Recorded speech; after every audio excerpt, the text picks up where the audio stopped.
আজকে দুপুরের লাঞ্চে করেছি আলু পেঁপে দিয়ে রুই মাছের পাতলা ঝোল, দারুণ স্বাদের পাতলা ঝোল।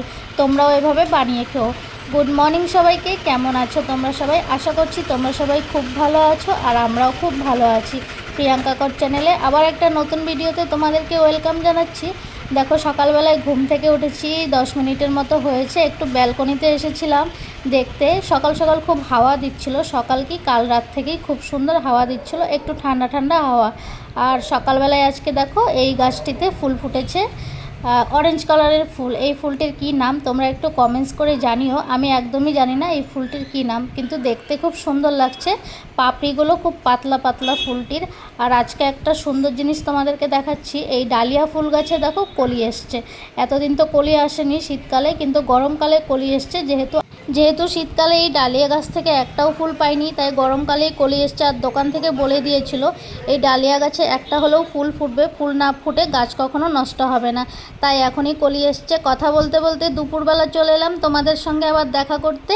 এখানে দেখো রুই মাছ এনেছিল আজকে। রুই মাছটাকে সুন্দরভাবে ধুয়ে হলুদ নুন মাখিয়ে রেখেছি। আর মশলা, সামান্য মশলা, দুটো ছোট ছোট টমেটো নিয়েছিলাম আর পাকা লঙ্কা নিয়েছিলাম।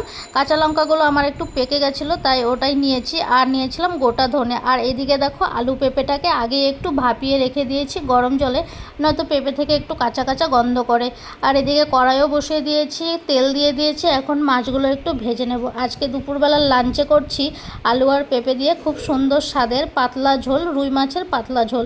এভাবে তোমরাও বানিয়ে খেও, খেতে কিন্তু খুব ভালো হয়। আর গরমকালে এটা খুব স্বাস্থ্যকর খাওয়া, তার জন্যই আজকে আমিও বানিয়ে নিলাম। এখানে মাছগুলো সব ভেজে নিচ্ছি। মাছগুলোকে ভাজা বসিয়ে দিয়ে তারপর এখানে আমি একটু মশলাটাকে পেস্ট করে নেব। এখন মশলাটাকে পেস্ট করে নিয়ে রেখে দিচ্ছি। আর আলু আর পেঁপে থেকে গরম জলটা ফেলে দিয়ে একটু ঠান্ডা জল দিয়ে ধুয়ে নেব। আর আমি এমনিও যখনই মাছের পাতলা ঝোল করি, কোনো দিনও আমি মাছের পাতলা ঝোলে পেঁয়াজ রসুন এসব কিছুই দেই না, শুধু আদা বাটা লঙ্কা বাটা এগুলোই দিই। দেখো মশলাটাকে সুন্দরভাবে পেস্ট করে নিয়েছিলাম। পেস্ট করে নিয়ে আর রাখা ছিল 3 পিস মাছ, ওই মাছগুলোকে এখন ভাজা করে নিচ্ছি। আর ওই মশলার মধ্যেই আমি দিয়ে দেবো সামান্য হলুদ গুঁড়ো আর জিরের গুঁড়ো আর নুন। নুন তো দিতেই হবে তরকারিতে। সবার লাস্টে মাছগুলো সব ভাজা করে নিয়েছি। এখানে কড়াইয়ে সামান্য একটু তেল দিয়েছিলাম, তেল দিয়ে তারপর কালো জিরে দিয়ে দিলাম ফোড়নে। আজকে আমার হাতে কালো জিরেটা একটু ভুল করে বেশি পড়ে গেছে, তরকারিতে খুব ভেসে উঠেছিল কালো জিরেগুলো। আর এই দিকে দেখো পেঁপে আলুটা ভাপিয়ে রেখেছিলাম, ওটাও দিয়ে দিলাম। দিয়ে একটু নাড়াচাড়া করে নেব। নাড়াচাড়া করে একটু হলুদ নুন দিয়ে সুন্দরভাবে ভেজে নেব। 5 মিনিটের মতো ভেজে নেব, একটু লাল করে ভাজবো। ভেজে নিয়ে তারপর এটাতে আলু আর পেঁপেগুলোকে এখানে একটু ভেজে নিচ্ছি নুন আর হলুদ দিয়ে। তারপর একটু সুন্দরভাবে ভেজে নিয়ে একটু লাল লাল করে ভাজবো। তারপর এখানে করে রাখা মশলাটাও দিয়ে দেব। ওই মশলাটার মধ্যে আমি জিরের গুঁড়ো দিয়েছিলাম আর হলুদ গুঁড়ো দিয়ে রেখেছি। আর নুনটা আমি একটু কষিয়ে নিয়ে তারপর নুনটা দেব। মশলাটা এখানে দিয়ে দিচ্ছি। আর আজকের ভিডিওটি তোমাদের কেমন লাগলো অবশ্যই একটা কমেন্টস করো, ছোট্ট একটা কমেন্টস করো। আর যারা ভিডিওটি দেখবে তারা একটা ছোট্ট লাইকও করে দিও। এখানে দেখো সুন্দরভাবে মশলা কষিয়ে নিয়ে সামান্য একটু জল দিয়েছিলাম, পরে আমি আবারও জল দেব। আর একটু নুন দিয়ে দিচ্ছি এখন। নুনটা দিয়ে একটু টাইমের জন্য ঢাকনা দিয়ে রেখে দেব। এখানে ঢাকনা দিয়ে তরকারিটা রেখে দিয়ে আমি এদিকটায় চালটাও ধুয়ে নিচ্ছি। চালটা ধুয়ে রেডি করে রেখে দিচ্ছি। তরকারিটা নামিয়ে ভাতটাও বসিয়ে দেবো।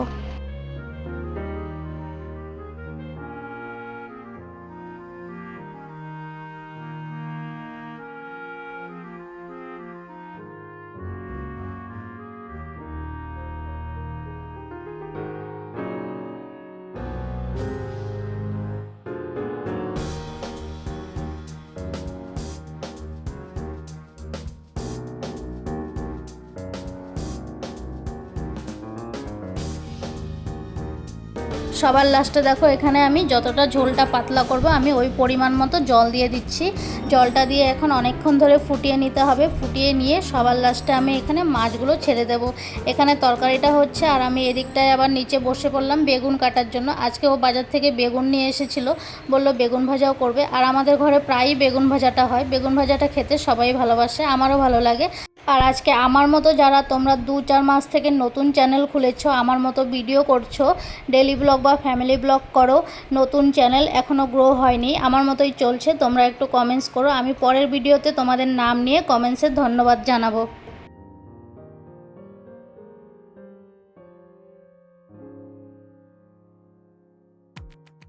বেগুনগুলোকে কেটে নিয়ে ধুয়ে নিচ্ছি। ধুয়ে এখন নুন হলুদ মাখিয়ে সাইডে একটু সময়ের জন্য রেখে দেবো। তরকারিটা আমার হয়েই গেছে। সবার লাস্টে মাছগুলো দিয়ে দেবো ঝোলের মধ্যে, দিয়ে একটু সময় ফুটিয়ে তারপর তরকারিটাও নামিয়ে নেব। তরকারিটা নামিয়ে নিয়ে তারপর লাস্টে এখানে ভাতটাও বসিয়ে দেবো। এখন ভাতটা হয়ে যাওয়ার পর বেগুন ভাজাটা করে নেব। আর আজকের ভিডিওতে তোমরা কিন্তু অবশ্যই ছোট্ট একটা কমেন্টস করে যেও। যারা কমেন্টস করবে আমিও তাদের ভিডিওতে গিয়ে কিন্তু কমেন্টস করে আসব। কেমন লাগে ভিডিও অবশ্যই কমেন্টস করো।